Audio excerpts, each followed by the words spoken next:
አለን ልብስ ሳጥን ቆይቼ አሁን ገና መነሳቴ ነው አለችኝ።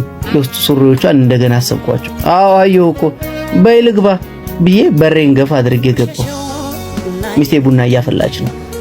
ዞር ብዬ ሳይ የ3 ዓመት ልጃችን መሬት ላይ ተቀምጦ ሰሞኑን ገዝቼ ማንበብ የጀመርኩትን የመጽሐፍ ገጾች ቶሎ እየገለጠ በእስክሪብቶ ይቸከችክበታል።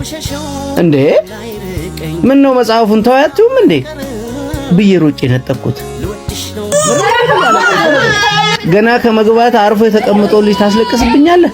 እኔም እኮ እንዳንተ ስሰራ ነው የምውለው፣ ይደክመኛል። እንግዲህ ጭቅጭቁ ተጀመረ። 85 ብር የገዛሁት መጽሐፍ እኮ ነው፣ ወረቀት በቤቱ ጠፋ። ከተጀመረ አይቀር ብዬ ቀጠልኩበት። ይህን ካልኩ በኋላ ለሚቀጥሉት 45 ደቂቃዎች ስለምን እንደሆነ እንኳን ሳይገባኝ ልጃችን ፊት በቃላት ተቧጨቅን። ትዳር አስፈራኝ። አእምሮዬ ሲዝል ተሰማኝ።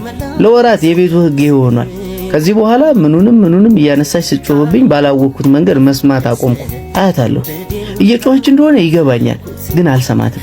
አንጎሌ ውስጥ ለጭቅጭቅ ማስቀመጫ የተዘጋጀው ቦታ የሞላ ይመስል የምትለው ሁሉ ወደ ጆሮዬ ሳይገባ አዳልጦት ይወድቅ ጀመር። ተነስቼ ወደ መኝታ ቤት ገባሁና ጃኬቴን ሳወልቅ በውስጥ ኪሴ ከትቼው የነበረው ሽቶ አየሁት።